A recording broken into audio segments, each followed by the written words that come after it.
Et quand nous témoignons, quand le témoin vient à la barre, et là je commence à atterrir, quand le témoin vient à la barre, qu'est-ce qui donne de la force à son témoignage?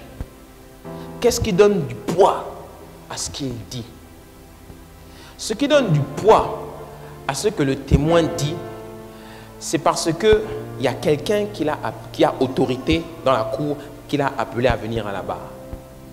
Ce n'est pas le juge. Le juge est celui qui a autorité dans la cour pour délibérer. Mais il y a quelqu'un d'autre qui a autorité dans la cour. C'est l'avocat. Dites-moi l'avocat. L'avocat, c'est celui qui défend l'accusé.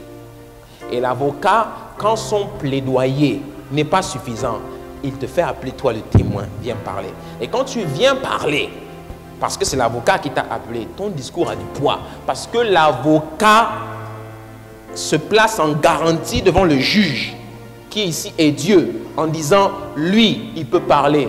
Je réponds de lui. Alléluia. Donc, notre avocat, le Saint-Esprit, quand il t'appelle à parler, il répond de toi devant le Père. Alléluia. Et c'était ce Saint-Esprit-là, dis avec moi le Saint-Esprit, c'est lui qui vient attester et confirmer de ce que tu vas dire. Tout ce que tu vas annoncer dans ton témoignage, tu dis, Saint-Esprit, quand je vais ouvrir ma bouche, ce que je vais annoncer, c'est toi qui vas attester. Parce que la puissance, ce n'est pas toi qui l'as. C'est lui qui est la puissance. C'est pour ça que dans le verset qu'on vient de lire, il souffla sur eux pour leur ouvrir l'intelligence. Hein? Et il dit, vous serez mes témoins.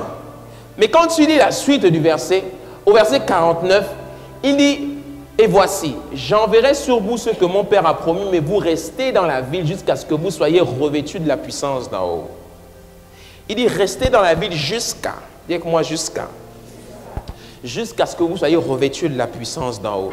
En d'autres mots, il est en train de dire quoi? Il est en train de dire que tant que vous n'avez pas le Saint-Esprit, votre témoignage n'aura pas de puissance. Trouvez le Saint-Esprit et tout ce que vous témoignerez sera accompagné de puissance. Le problème aujourd'hui, c'est que quand nous annonçons Jésus, on ne voit pas la puissance. Le royaume des cieux ne consiste pas en paroles seulement, mais aussi en une démonstration d'esprit et de puissance. Il faut la puissance, dis-moi, il faut la puissance. Et la puissance, on va la chercher où? On va la chercher dans le lieu secret. On va la chercher dans la prière. On va la chercher dans l'humiliation, en pliant les genoux. On va chercher ça. Parce que tu sais que s'il n'y a pas la puissance, bien aimé, le ministère là est là encore aujourd'hui parce qu'il n'a pas encore trouvé la véritable puissance. C'est bien tout ce qui se passe. C'est bien le nombre de personnes qu'on est. Mais quand il y a la puissance, les gens viennent. Les gens ne doutent plus. Ouais. Élie est là avec les 400 prophètes de Baal. Il dit, Dieu, montre-leur que c'est toi le véritable et fais descendre le feu. Ils viennent chercher Élie, envoyé par le roi Akab. Il dit, le premier vient, homme de Dieu, le roi t'appelle. Il dit, si je suis un homme de Dieu, que le ciel s'ouvre et que le feu descende sur vous. Vous, consumez sur place. Qui que tu sois, même si tu t'apprêtes par exemple à aller, je ne sais pas moi, rencontrer quelqu'un d'important, signer un contrat, va d'abord chercher la puissance. De sorte que quand tu vas ouvrir ta bouche là, les gens voient la puissance. La puissance, ce n'est pas seulement imposer les mains. La puissance peut être déployée de n'importe quelle manière. Une percée, un accès qu'on te donne, les gens diront comment il a fait pour arriver là. C'est la puissance du Saint-Esprit. Le Saint-Esprit est capable de tout. La puissance, ce n'est pas seulement les gens qui tremblent, qui crient. Non, la puissance de Dieu peut être déployée dans n'importe quel domaine de ta vie. Ouais. Tu as besoin d'une percée, va chercher la puissance. La percée que tu cherches là, tu ne l'as pas encore obtenue parce que tu n'as pas encore rencontré le Saint-Esprit. Le Saint-Esprit, dis avec moi le Saint-Esprit. Oh, punaise, il est trop dangereux ce gars-là. Il est trop dangereux. Je vous assure, cherchez le Saint-Esprit. Cherchez-le. Il est la clé. Il est la clé. Quand vous avez touché le Saint-Esprit, la puissance qu'il peut déployer dans votre vie peut changer radicalement. Tu veux, qu'est-ce que tu veux? Qu'est-ce que tu veux? Va chercher le Saint-Esprit, il va te le donner.